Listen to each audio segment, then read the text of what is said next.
Hello and welcome to this, the final online event hosted by the British Napoleonic Bicentenary Trust. If you've joined any of our previous events over the last 6 months or so, you will know that we've hosted an event every month to look at different aspects of the story of Napoleon on St Helena and the history of the island. Tonight, we hope to engage head-on with the central controversy of Napoleon's final years on St Helena, his relationship with the governor, Sir Hudson Lowe. We're joined by two people eminently well qualified for that task. Firstly, we'll hear from Sir Brian Unwin, author of the superb Terrible Exile, The Last Days of Napoleon on St Helena, a book I would heartily recommend. And I'm very happy to say the chair of trustees of our charity, the British Napoleonic Bicentenary Trust. Brian will make our opening statement and will essentially present the case for the defence, as it were, of Sir Hudson Lowe. And after Brian's presentation, we'll hear from Andrew Roberts, who I'm sure you know as an author, TV presenter, whose many works include his excellent biography of Napoleon titled Napoleon the Great. Andrew will present his case, essentially supporting the criticism that has been levelled at Sir Hudson Lowe. Andrew and Brian will then exchange fire on their respective positions, and we will then open the discussion for you all for a question and answer session to present questions directly to Andrew and Brian.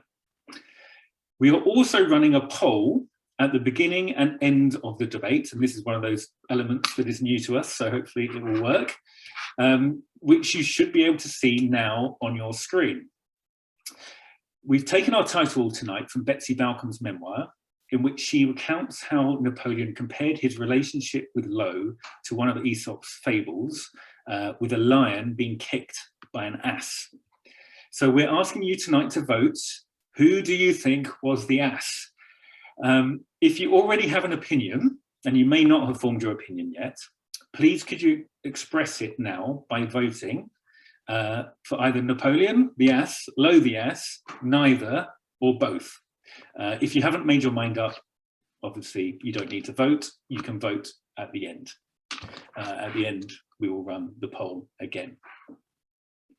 So, before I hand over to Brian, let me begin with a little context.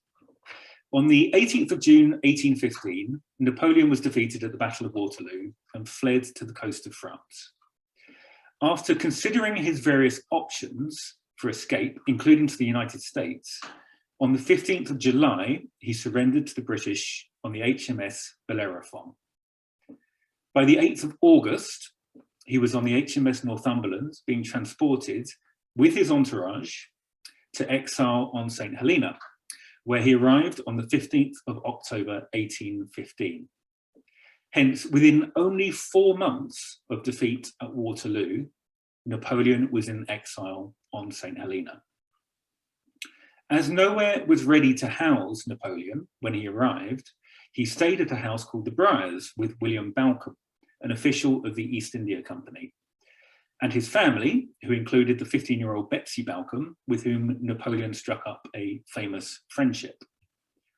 Also present at the Briars were the slaves owned by the Balcombe family, one of whom, Toby, Napoleon is supposed to have befriended. Those of you familiar with our work will know that we are actively fundraising to rebuild Toby's cottage, the house where Toby and other enslaved people lived. This will tell the story of Napoleon, Toby, and slavery on the island. I would ask you to please visit our website for more information and to consider making a donation to that project if you can. After 2 months at the Briars, Longwood House was ready, and Napoleon moved in, living there for the next 6 years until his death on the 5th of May, 1821. Napoleon had only been at Longwood for about 5 months when Sir Hudson Lowe arrived on the island to take up the position of governor. And it's at that point that we pick up this conversation and we start this debate. So I will hand over now to Sir Brian Unwin. Well, welcome everyone to this evening. Thank you very much James, for setting the scene so well. Our text for today, as it were, is the fable that Napoleon reported to Betsy Balcombe. And let me stress, this was not a fable invented by the English to denigrate Napoleon. It was Napoleon who quoted it. And I think the question before us is, Napoleon undoubtedly was the fallen lion, but was Hudson Lowe really the ass who kicked him when he was down? So what I want to do is it's a complicated story. I'll be as direct and brief as I can in expressing my views, or rather my prejudices. And I'm going to start by just looking at the situation of Napoleon first, in the blue corner, and then Hudson Lowe in the red.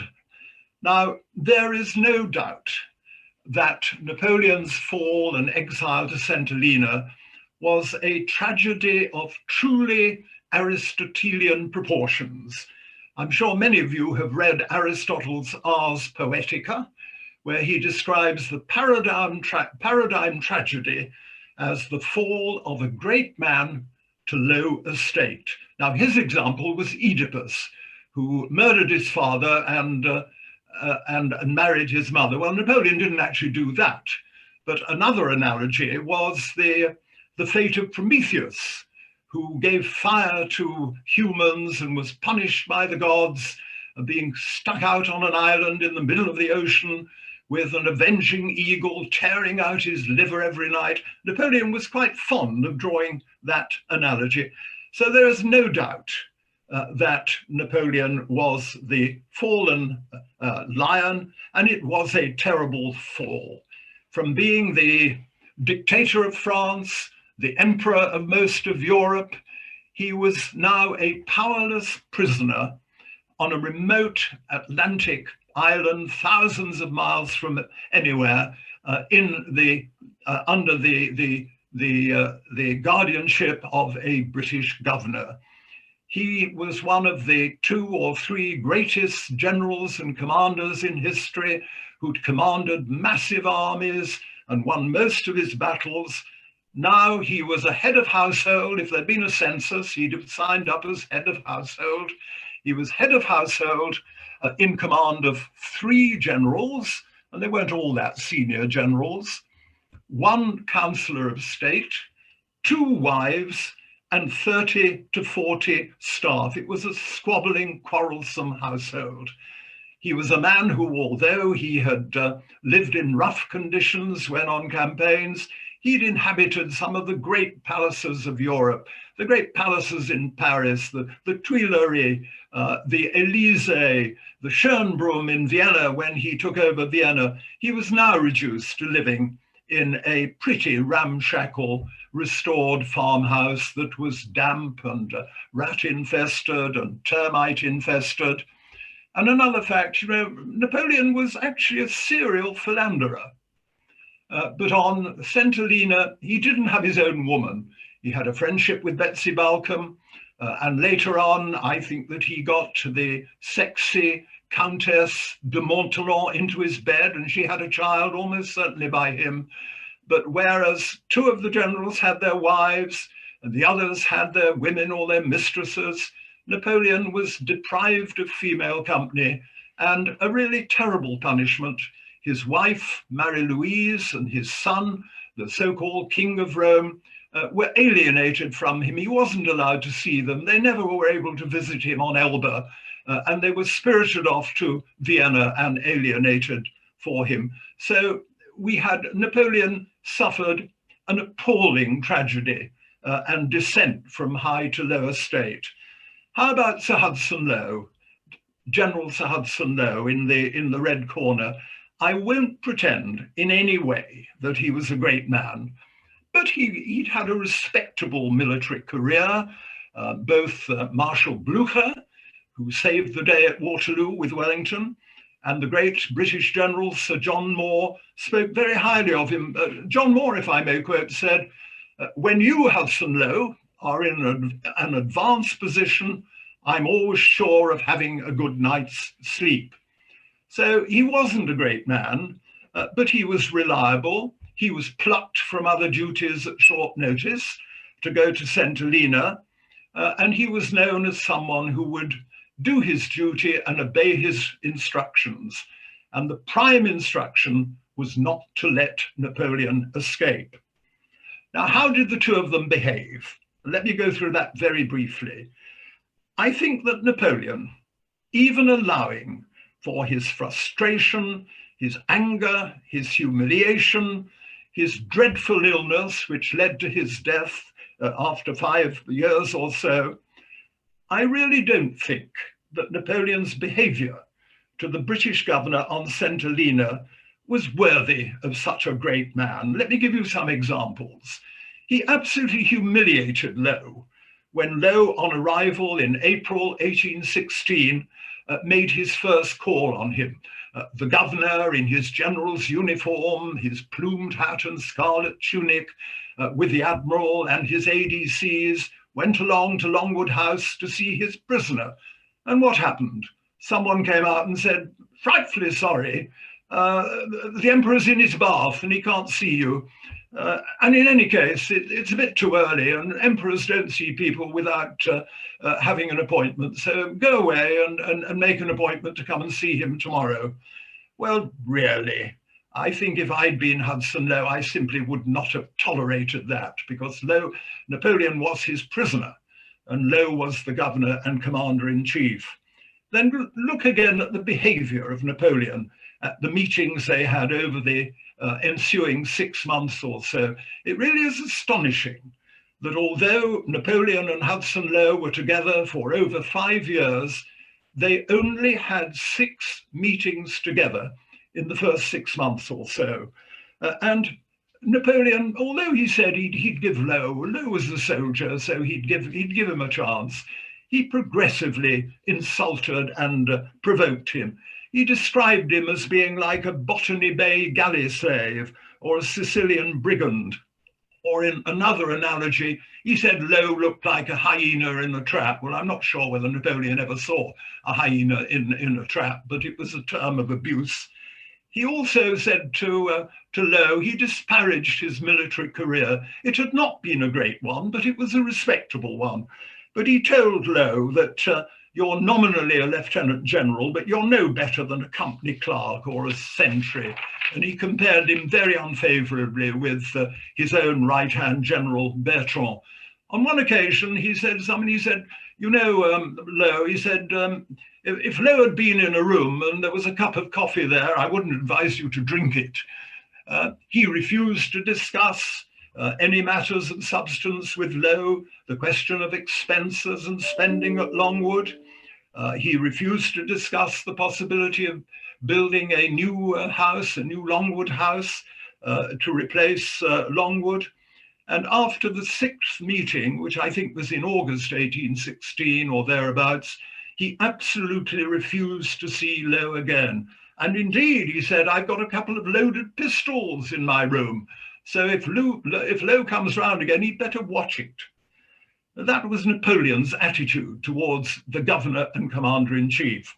Now let's look at Lowe. Again, I've said I don't regard Lowe as a paragon in any way, but he maintained his temper. He refused to be baited by Napoleon. It was only in the last meetings that he finally turned a bit and answered Napoleon back. He tried to make concessions to Napoleon against his own instructions. He was always very frightened of going against his own instructions. He increased the cash limit, which the Treasury had imposed on Napoleon's household. And as a former Treasury official, I don't like people exceeding cash limits, but Lowe actually agreed to raise the cash limit at Longwood House, even though Napoleon had access to plenty of funds if he wanted to through his contacts in Paris. Lowe offered to relax many of the security restrictions, to reduce the number of sentries or to put the sentries further away from the house, but Napoleon wouldn't accept that. Lowe also agreed and told the Secretary of State in London that Longwood House was simply not adequate for Napoleon. And he tried to engage Napoleon in discussing the project for building a better building, a new Longwood house, not far from the existing one, but Napoleon would simply not discuss it. So what is my judgment? I think it's pretty obvious to you already.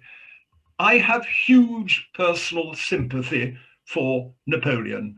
You cannot overstate the humiliation and despair and frustration that he must have suffered, especially when, as the months and years went by, he, I think, realized he was not going to escape. I think initially he had hopes of a change of mind by the British and Allied governments, but after a time he realized that he was going to die on St Helena. And I think he became utterly broken psychologically and physically.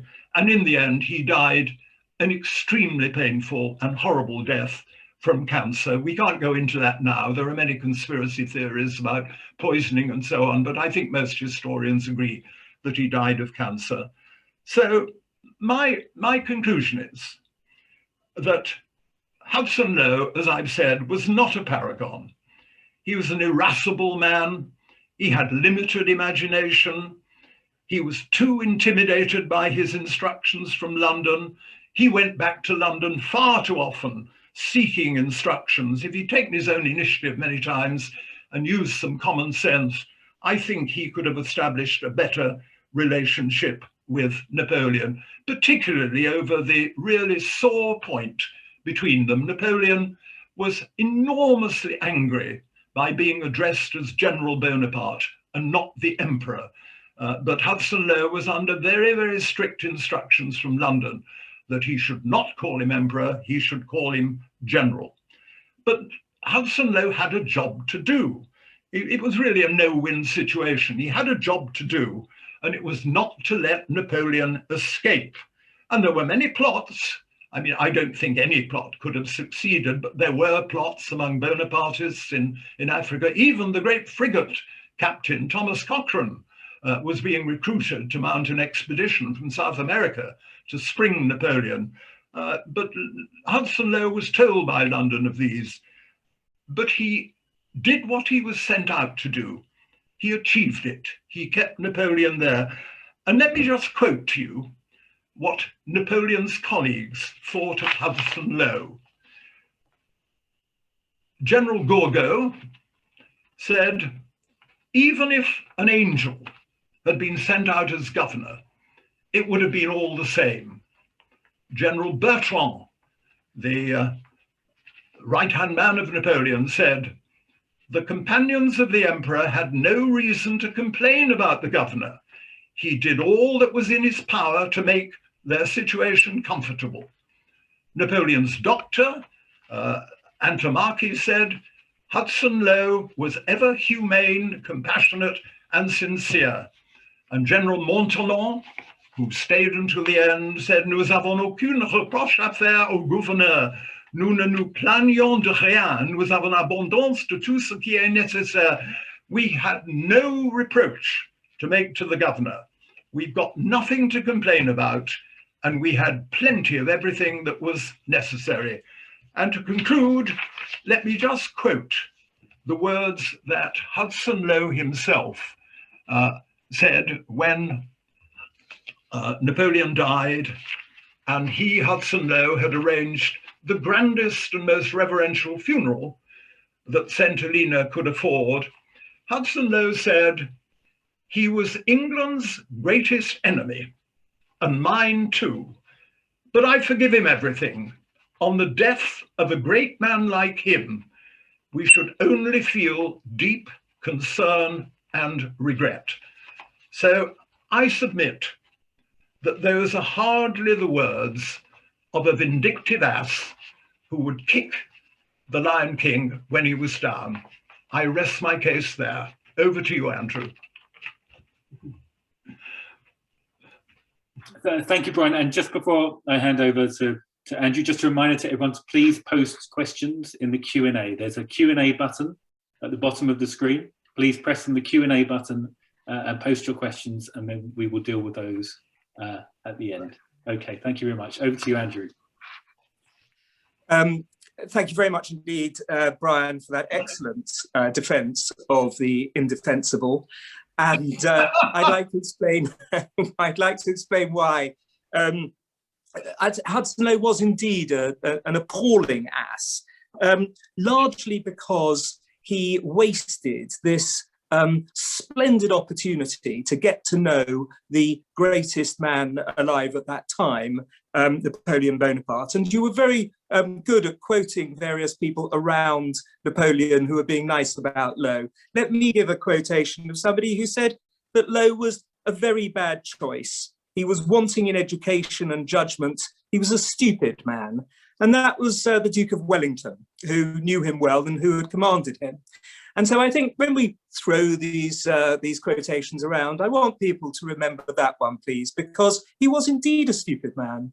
He totally failed,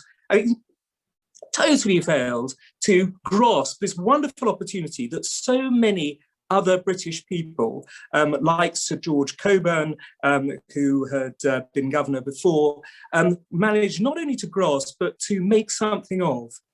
You have in your possession, essentially, and Brian was right when he said that Napoleon was a powerless prisoner. You have in your possession over 5 years, slightly over 5 years, one of the most interesting and important people in world history. And instead of genuinely attempting to be kind, generous, understanding to him, you turn yourself into a pettifogging official of the worst kind who entirely fails to do this. And what he in fact does, because what Brian made out was that this was all Napoleon's fault and it started from the beginning. Absolutely not true. If you go to the National Army Museum, which is about in Royal Hospital Road in Chelsea, you'll see the gold watch that Napoleon gave Sir Hudson Lowe when he turned up at a more sensible time than Napoleon's bath time. Napoleon loved his baths. Nonetheless, when you turn up at the correct time, you get a gold watch from Napoleon. Unfortunately, after that, though, his pettifogging small-mindedness led to this rupture. And what Brian has given you all these examples of Napoleon's small-mindedness, but they came as a result of the things that Lowe had already started to do. Now, I can perfectly understand why the emperor can't be called the emperor. It's a political thing. It comes from London. You can't go against it. But when Brian talks about the funeral, the grandest funeral that St Helena ever put on, why, if the emperor was actually dead, was he not allowed to have the word Napoleon on his tombstone? Really, that's taking his pettifoggingness one stage further than was ever necessary. And so were so many other things that he did. For example, he didn't allow Longwood to have as much kindling as it was willing to buy. He didn't allow the nicest butter to be bought by the Napoleonic household. He didn't allow Napoleon's piano to be retuned. Was that an attempt at escape or something? The great thing about Napoleon was that he never once tried to escape. He never entertained these so-called escape plots that Brian was going on about. He actually, if anything, when he on 2 occasions was presented, the only 2 occasions was presented with an idea for escaping, turned them both down. It was an impossibility. You had 2 frigates going around the island, round and round all the time, 24 hours a day. There was no way that he was going to be able to escape. 172 soldiers were on permanent defence around Longwood House. They weren't going to let Napoleon escape, and there was no intention of escaping. So you could have allowed him a little bit more slack.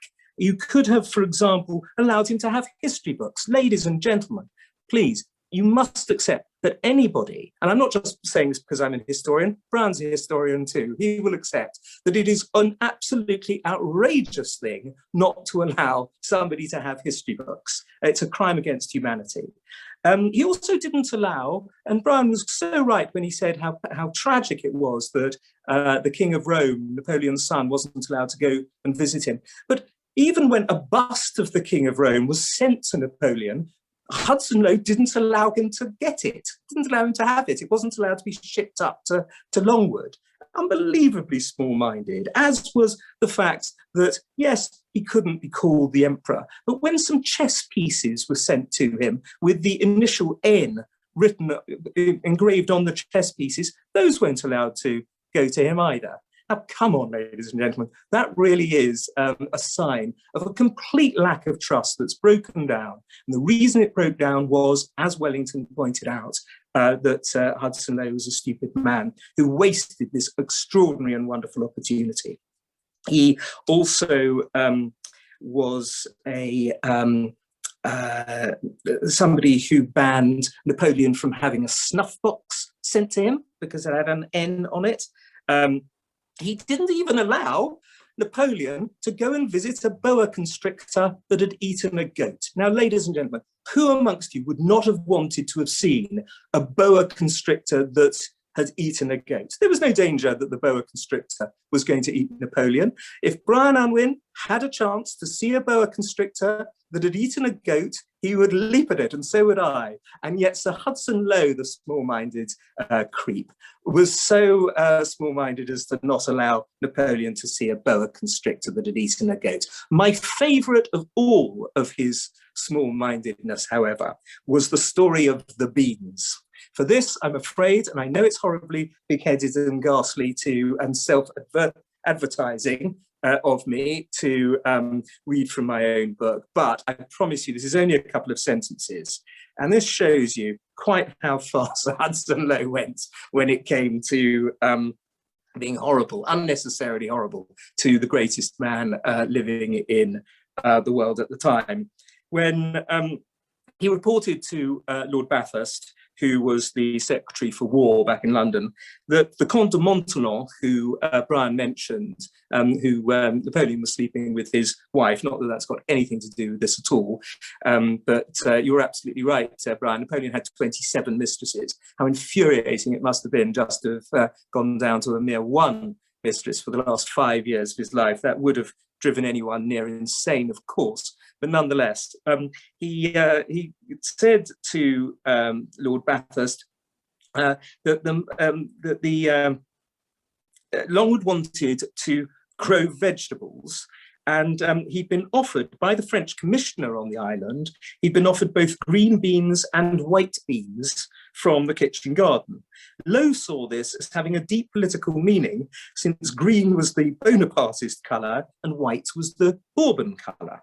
The Marquis, it appears to me, Lowe reported to Bathurst, would have acted with more propriety if he had declined receiving either or limited himself to a demand for the white beans alone. This was not the only time Lowe mentioned bean colour, this issue, to the presumably completely nonplussed Secretary for War. So you have, therefore, this man who is willing to make a political issue, even out of the colour of beans. And of course, Napoleon wasn't going to be pushed around by him. Of course, he wanted to be called the emperor. That was his title as far as the Bonapartists were concerned. That's perfectly understandable that Lowe wasn't able to do that. But to be small-minded over beans really is unacceptable. And the reason that Napoleon ultimately lost trust, or at least lost any respect for Lowe, was because London had sent out the wrong man. Lowe was the commander of the Royal Corsican Rangers, who had fought and defeated, in fact, a regiment in 1794 that Napoleon had only left the month before. He writes in his autobiography, Lowe writes of the bodies being piled up of the Lafer regiment in Corsica in 1794. And of course, Napoleon, who thought that the Corsicans who fought for the Royal Corsican Rangers were mere traitors, was not going to be an admired figure. He was a perfectly, as Brian said, he was a perfectly good soldier. He became a general after all. He fought at various important battles like the Battle of Léon, in which of course Napoleon lost. Of the 34 years that he put in the British Army, he only actually took 12 months off on leave. So he was a very conscientious person. But being conscientious is not the same as being able to grasp this wonderful opportunity in the way that George Cockburn did. And what Cockburn did was to get to know Napoleon so much that he got secrets out of Napoleon, the interaction between European courts and courtiers, whether or not the Cherbourg harbour had been mined, extremely useful information for the Royal Navy. This was the kind of thing that any big, thoughtful, generous figure who could get on with Napoleon, like at least 20 British people did, proving that Napoleon was no Anglophobe. If he had done this, if Lowe had done this, it could have actually been invaluable for history, because he would have written down what Napoleon said in the same way that that Barry O'Meara, Napoleon's doctor, did, and other people on St Helena. We would have had another invaluable source, something that would have lasted for 200 years. Instead, what has lasted? Absolutely nothing, really, apart from the sense that that Britain wasted an opportunity by sending out this very small-minded person. I give you the words, not of me, not of anyone who's around today, but of the Duke of Wellington. I want to end with these words again. The Duke of Wellington himself, who commanded Sir Hudson Lowe, said he was a very bad choice. He was wanting in education and judgment. He was a stupid man. Thank you very much. Well, wow. Okay, thank you. Thank you, Andrew. I think that's raised a number of issues. I've been making notes, but Brian, do you want to answer Andrew's presentation? Can I come back briefly? First of all, let me knock off Wellington, who is the great hero for me. And Wellington was a tremendous snob, and I think he didn't like Lowe because he thought he wasn't a gentleman. Now, how you define a gentleman in 19th century terms, I don't know, but for the sort of reasons that Andrew said in describing Lowe, Wellington didn't think much of him, although later in his life he spoke more kindly of him. Secondly, sorry, can I just say, can I just point out that the reason he didn't think that Lowe wasn't a gentleman was that Lowe was not a gentleman, as you can see from the way in which he treated Napoleon. It wasn't snobbery, it was an actual fascinating and brilliant insight into personality and character. I think you're begging the question, Andrew. Secondly, you quote Admiral Cockburn. Now, Cockburn only knew, he knew Napoleon because he was in charge of the fleet that took him out. He took him out on the Northumberland. He then pulled out when Hudson Lowe finally arrived. And let me just remind you that the security restrictions, the sentries round the house, the restrictions on where Napoleon could go, were not laid down by Lowe. They were laid down by HMG, and they were, as it were, implemented by Cockburn himself. So you can't blame, when Lowe arrived, Lowe found all these restrictions in place, and his job, as he was constantly reminded by Lord Bathurst, was to maintain that security, and on occasions he was reprimanded because he was slacking, he was not being tough. No. Sorry, Brian. I completely accept that he had, of course, he had to keep a very close eye on Napoleon. But the reason that Napoleon stopped riding around the island, which he was allowed to do by the restrictions and by Cockburn, was that he could no longer bear Lowe. If it hadn't been for Lowe, he'd have still been able to have taken his exercise. Now, that wouldn't have saved his life from cancer, obviously not. But nonetheless, I don't blame him for having sentries around around Longwood. And I didn't in my speech. You have to have sentries to protect yourself from the idea of another 100 days where 100,000 people died in that campaign. But the fact was there was no escape plan. There was no escape attempt either.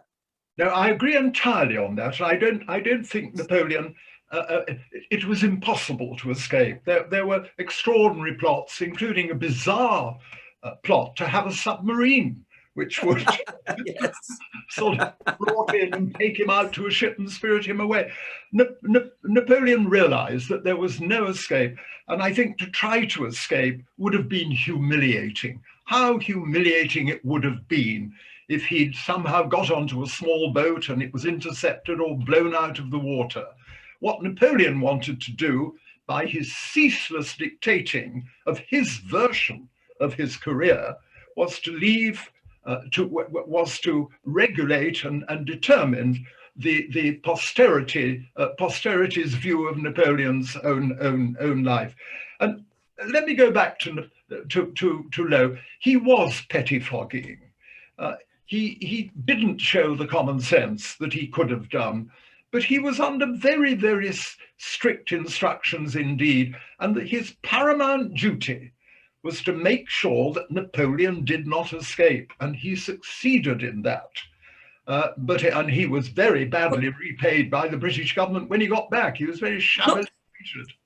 Not that difficult to succeed in something when you have the 2 frigates going around the island all the time, which is able to spot anything that comes in and out of St Helena.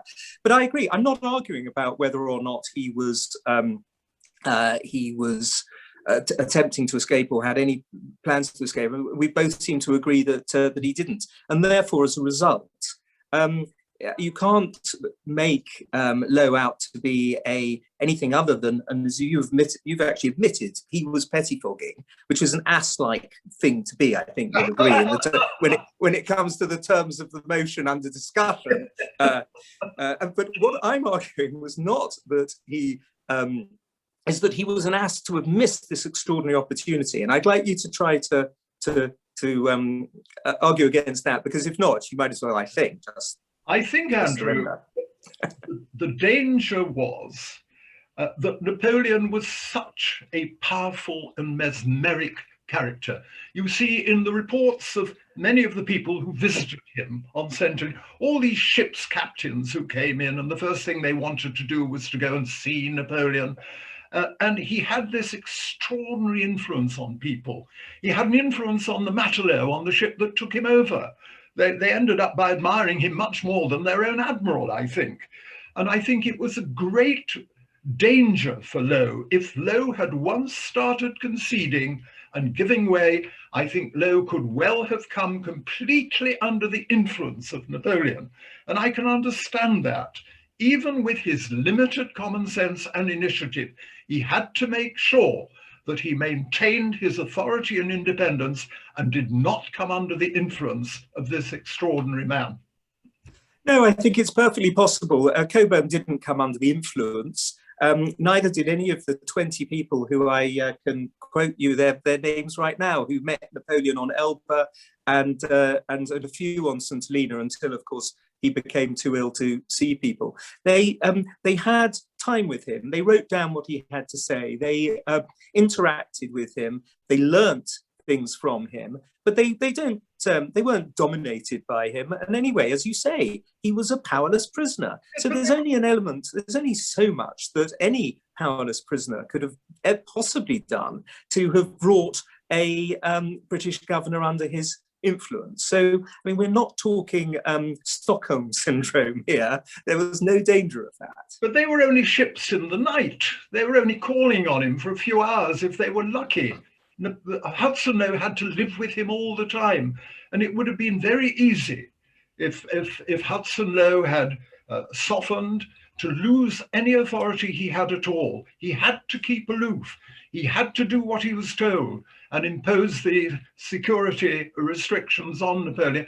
And I think you said earlier that Napoleon, one of the reasons why he wouldn't take advantage of being able to ride round was that he didn't want to have Lowe with him. Well, there was no suggestion that Lowe should accompany him. I didn't say that. I didn't say that at all. He had a British officer with him at all times, which was fine, and he didn't mind that. He stopped doing it when Lowe started to just to be tougher, as you say. You know, when he hardened, because you mentioned being soft. You can't be soft unless you were hard in the first place.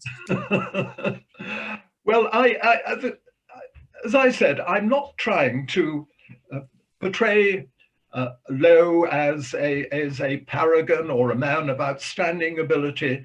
All I'm saying is that he had a job to do. He did it, and he showed a good deal of compassion for Napoleon. He, in reporting to Lord Bathurst, he said, "I don't think Longwood's a suitable place for him, and we ought really to try and get this new building built." He also agreed to go, as I said, and I deprecate that myself as a former Treasury official, he went over the cash limit, even though knowing that Napoleon had access to funds in Paris. Oh, now here I'm going to take. This rather. I'm sorry. No. All right, no, Brian. I'm going to take a huge exception to that, owing to the fact that, in fact, Napoleon, yes, he had the funds, but they were in France. And Lowe never allowed him to ship money, and the British government didn't allow him to ship money to St Helena. He could have borrowed money off his family. There were, as you say, access to funds in France, but not at St Helena. When he attempted, on one occasion, he attempted to bring 7,200 livres in gold. It was returned to France. So. He was, in that sense, and you're quite right, he overspent. Of course he did. He'd overspent all his life, and they were generous. He was allowed 1,200 bottles of champagne for his 26 people there, including children. Even the French would find that difficult to get through in a month. Nonetheless, they did. And I'm not saying that he was ungenerous, but the idea that he was able to just sign a check and have it cashed if he wanted to is completely wrong. But General Gourgaud, before he left the island, I think he stayed near the governor, or he went to Government House and talked to the governor, and he made it clear that contact with Paris and with France was very easy indeed, despite all the restrictions. But then we had the ludicrous business of Napoleon sending his own silver plate down into the town to be broken up, to demonstrate to the world that he was being deprived of funds by the British government. But as you say, they lived not ludicrous at all. He was being deprived of funds by the British government. The taxpayer was generous in what they gave him, but they did not allow him to top it up. With direct transfers from Paris, so he did have to sell his. In fact, that's a wonderful argument for me, not for you, Brian. The fact that poor old Napoleon had to break up his plate because Lowe wouldn't let him have his own money. I don't believe he needed to do that. They lived the life of Riley at Longwood House, as you said. If you look yet more anti-Napoleonic paranoia 200 years later to say that you don't believe him. The poor man, there he is. Every penny that he actually left in his will, it turned out he didn't have anyhow. And so, of course, he had to sell his plate to get from day to day. But they lived the life of Riley at Longwood. As you said, I think their quarterly wine supply was between 3,000 and 4,000 bottles. But that's because the British taxpayer was being generous, not because Napoleon was a rich man by the time he'd been stripped of everything. Plus, of course, he did have to pay for 26 entourage as well, in one way or another. I mean, some of them weren't being paid hardly at all. I'm glad you admit that the British taxpayer was being extremely generous. I haven't denied it. If I'd been the governor, I really would have been, I would not have been very happy with my prisoner living with Riley. It's a worrying thought that you would be worse than Sir Hudson. You've admitted, therefore, to the House that you would have been tougher and harsher and worse than Sir Hudson Lowe, which in itself is an absolutely terrifying thing to think. I would have found a way round the silly squabbles over the title of emperor. If Hudson Lowe had shown more common sense and initiative, I'm sure they could have got round that in some way. But Andrew, you're right, he was an ass not to show common sense and initiative, wasn't he? I quoted to you the judgment of Gourgaud, Bertrand, Antomaki, Montalon. I'm sure I could find other. Why is it that they talked of the governor in those terms if the governor behaved as repressively as you make out? They largely, I agree, in later on in life. None of those quotations that you quoted came from 1821 or before. They all came from when they were back in Paris, and from that point on, yes, it was in their interests to be as nice as possible to the Bourbons. When you see some of the quotations that come from the published books of these people under Bourbon rule, the only way that they were allowed to publish the books was if they were critical of Napoleon, and many of them were extremely critical of Napoleon. It's one of the sadnesses as a historian to try to pick the truths from the basically sucking up to the most powerful government in France at the time. Great tragedy. Dr. Antommarchi, a man who was humiliated, for in his own lifetime as being, as 7 of the British doctors said, easily the worst doctor on St Helena. And that was the one. Barry O'Meara got sacked by Sir Hudson Lowe, possibly because he was a untrustworthy figure. But at the same time, he's a damn sight better doctor than the one that Hudson Lowe allowed to come in, who only seemed to have done one useful thing, which was to created that wonderful death mask. But Hudson Lowe sent a number of doctors in, and Antommarchi was not Hudson Lowe's choice. He was sent out by Napoleon's mother. And he was the one that was, no, he was the one that Hudson Lowe allowed to come in, having sacked a perfectly good doctor, an Irishman. Dr. O'Meara, yeah, yes, who was playing a double game all the time, but that's another subject we could argue about. Precisely. Well, no, but if he's employed by Napoleon, and he believes in Napoleon, he loves Napoleon, he talks to Napoleon, unlike Sir Hudson Lowe. He has a proper relationship with his patients, which you're supposed to have under the Hippocratic Oath. I can't see why he gets chucked off the island simply because he's too Bonapartist. He was a serving British naval officer who, behind Lowe's back, sent information and criticism of Lowe back to colleagues in the Admiralty in London. Because he's being honest. I'd have chucked him out much earlier. Everyone should have been sending criticisms of Lowe back because, as you've pointed out, he was pettifogging and an ass. Okay, gentlemen, I'm going to have to separate you there. We're getting some questions through. Right. Andrew, so we have a question here from Mike Unwin, who I should declare is Brian's son, so he is biased. But he does raise a very good point, which is that Napoleon was defeated. He was being sent into exile. It might have been humiliating, but surely that is the natural consequence of being defeated, and the purpose of exile is to be humiliating. Wasn't the problem essentially that Napoleon and the retinue simply couldn't accept that? They couldn't give way. They wanted to try and maintain the dignity of the emperor. They should have been thankful that Napoleon wasn't executed. Yes, that's right. Very quickly, I didn't prime Mike to ask that. And I have paraphrased Mike's question there, sorry. No, that's a very good point, Mike, because if Napoleon had fallen into the hands of the Prussians after the Battle of Waterloo, he'd have probably been executed, possibly even just on the spot. It was in revenge for Jena and all the humiliations since 1806. So he was tremendously lucky to have fallen into the hands of what he, famously in his letter to the Prince Regent, who he called Themistocles, he called himself Themistocles, falling into the hands of the British, the gentlemanly British, the Tory government in London, the Lord Liverpool, and people like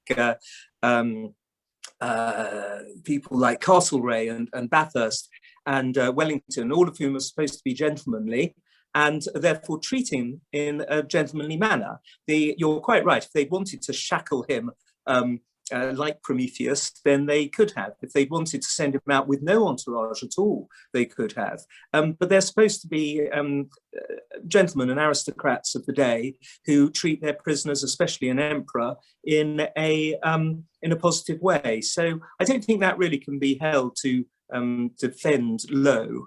in any way, really. Okay.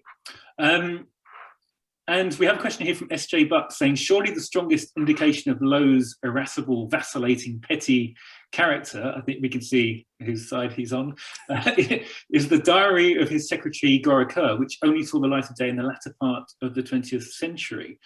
Is Goricoeur a reliable witness to Lowe? I'll put that to, actually, Brian, let's start with you on that.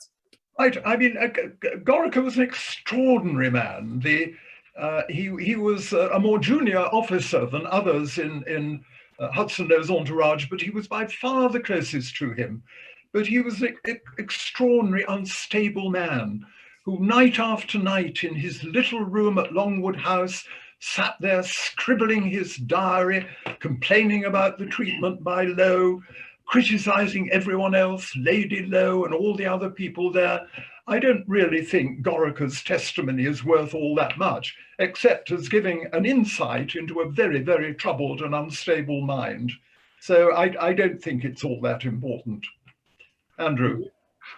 I'm not going to stick up for Goricoeur particularly. I think anybody under those circumstances having to work for a pettifogging ass like Lowe would, in the end, he'd break, and various other personal defects would eventually come through. Okay, and then so Andrew, you recounted a number of the incidents: the kindling, the butter, the piano, etc.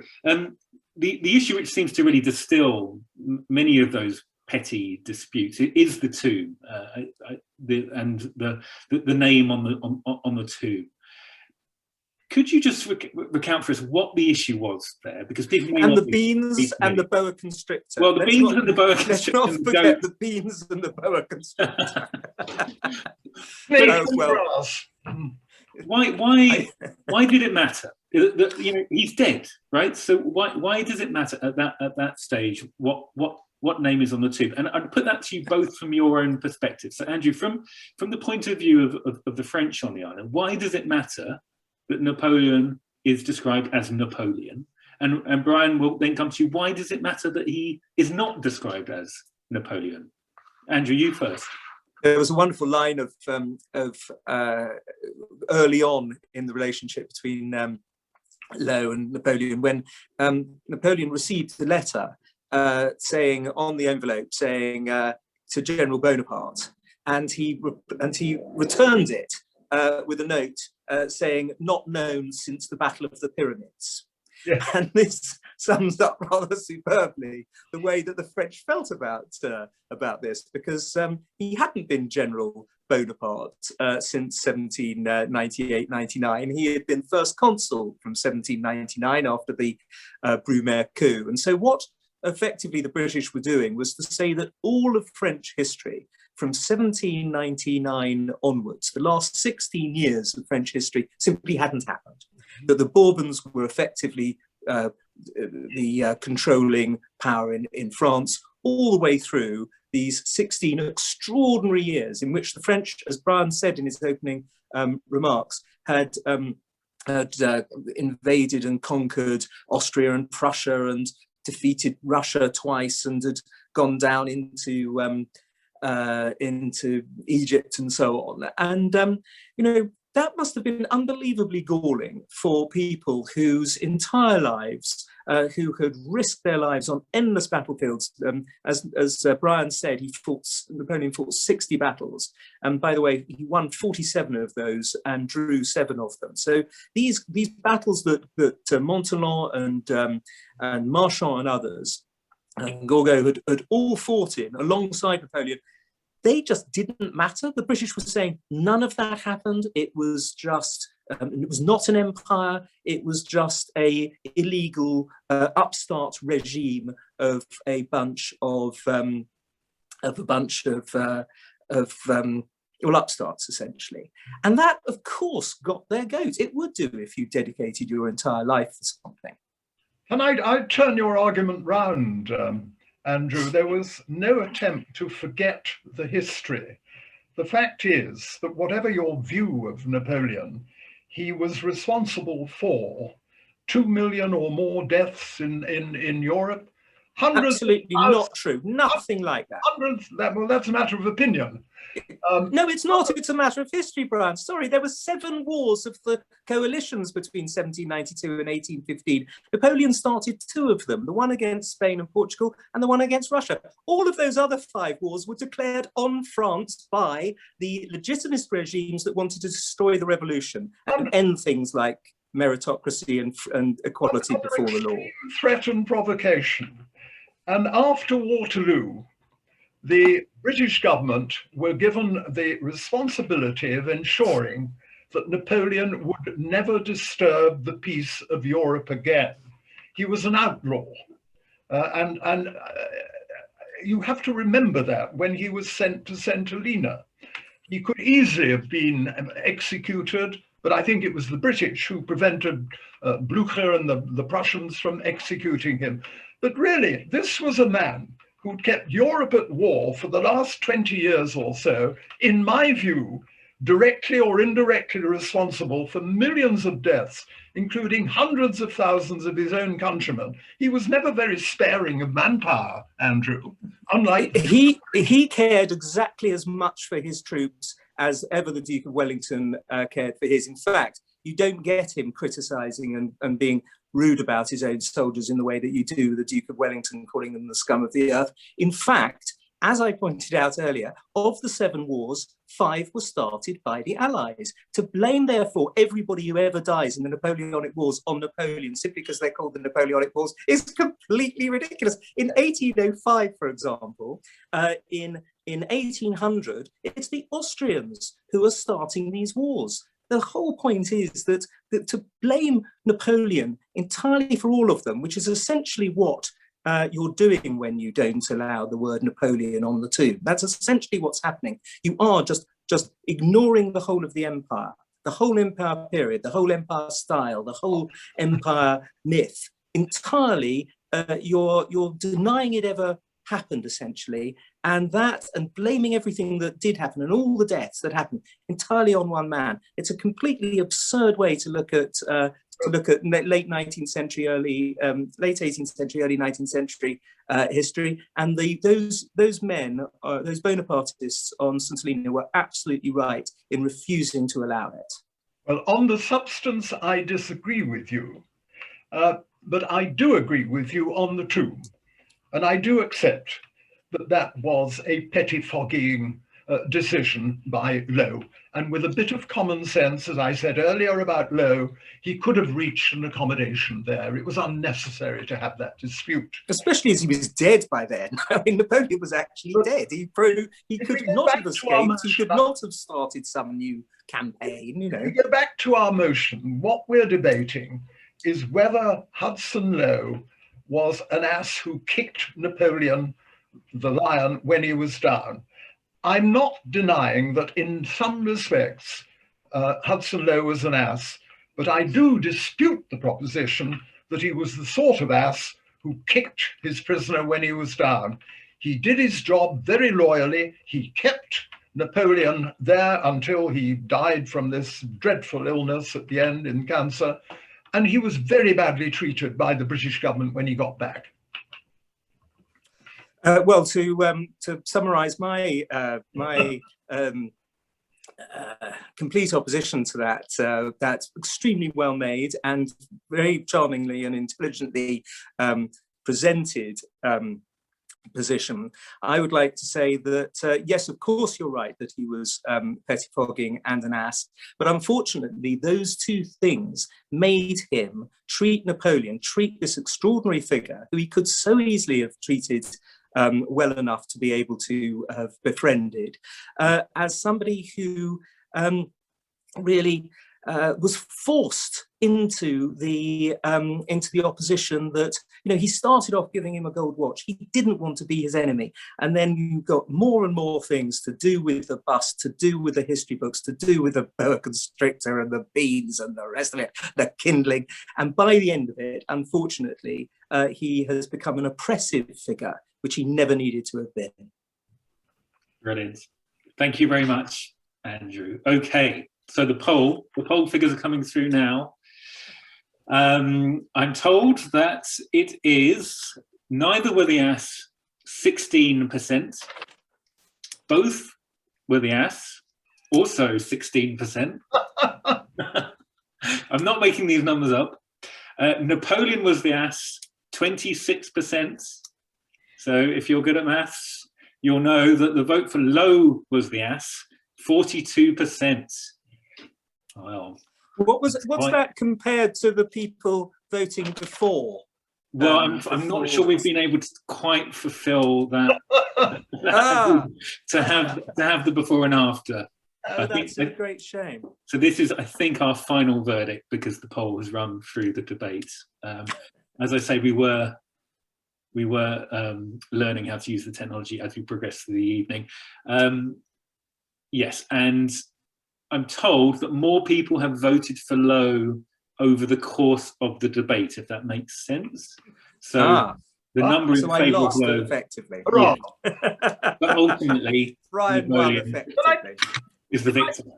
Can I just make one remark, which you're very familiar with, and you know so much more about this than I do anyway.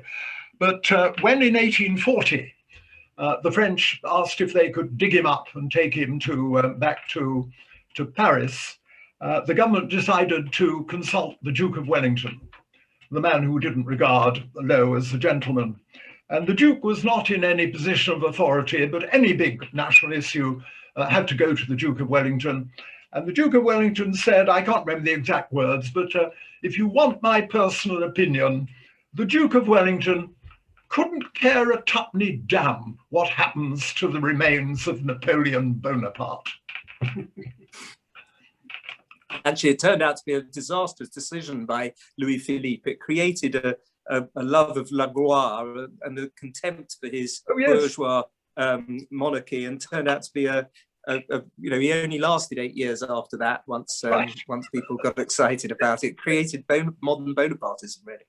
All right. Well, thank you very much indeed, everybody. What a delight! It was very nice. Thank you, Andrew. And thanks for tuning in. Thank you very much, Andrew. Thank you, everyone. So that just leaves me to wrap up. So can I remind everyone watching that 5th of May is, of course, the Bicentenary. It's the event that we've been working to for quite some time, for at least 2 years now. And I invite everyone, please, to visit our website, www.napoleon200.org, on the day. And we hope, technology permitting, again, to live stream events from St Helena. There are commemorative events being planned on the island, and we hope to be able to stream those direct from the island on our website. We're working on that now. And in the approach to those events, again on the 5th of May, we'll be paying tribute on our website and across social media to those people on St Helena who played a part in Napoleon's final years on the island. We hope to be laying some plaques at the graves of some of those individuals, principally at Kensal Green Cemetery. We will be showing some footage of that, and we hope to be also having some readings from the journals of those individuals to tell the story of Napoleon's final days and years on St Helena. If you want to hear more about that, please do join our mailing list. That's where the main information on those events will be. Okay, that leaves it just to me to say thank you very much, everyone. Have a lovely evening. Thank you, Andrew. Thank you, Brian. It's been a fantastic debate. Thank you. Good night, everyone. Good night. Thank you very much.